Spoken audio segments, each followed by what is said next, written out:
నిజామాబాద్ జిల్లా అంసాపూర్ పడిగెల గ్రామస్తులు ఆందోళన చెందుతున్నారు. తాము పండించిన భూమిని అధికారులు రోడ్లు వెడల్పు పేరుతో లాక్కునే ప్రయత్నాలు చేస్తున్నారని మండిపడ్డారు. తమ భూమి పోతే తాము ఆత్మహత్య చేసుకుంటామని హెచ్చరిస్తున్నారు. అయితే బైపాస్ రోడ్డు తాము పండించే భూములను అధికారులు లాక్కుంటున్నారని ధర్నాకు దిగారు. గ్రామస్తులైతే తాము ఎంతో కాలంగా ఈ భూములను నమ్ముకొని జీవిస్తున్నామని, కానీ బైపాస్ రోడ్డు వేయడం వల్ల తమ 3-4 ఎకరాల భూమిని కోల్పోతున్నామని, పాత రోడ్డునే విస్తరించాలని కోరుతున్నారు.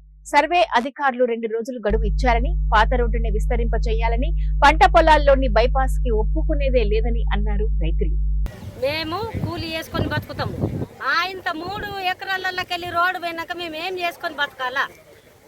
ఆ భూమి పోయితే మేము ఆత్మ వేసుకొని సత్తాం. మా 3 కొడుకులు, మేము, మా పిల్లలు ఇంతే.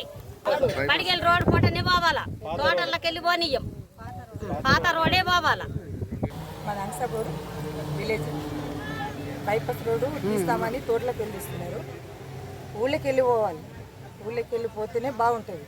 రోడ్లు పోతే ఒక 70 ఎకరాలు పోతుంది. మాకు ఒక 5 ఎకరాలు ఉంది. 5 ఎకరాలలో 3 బోర్లు ఉన్నాయి. ఆ 3 బోర్లు పోతే 5 ఎకరాలు ఏం చేయలేము. అది ఉంటేనే రైతు వేస్తేనే ఎవడైనా తినగలుగుతాం. మేము వ్యవసాయం బంద్ చేసుకొని ఏం చేయాలి? మీరే చెప్పాలి. గవర్నమెంట్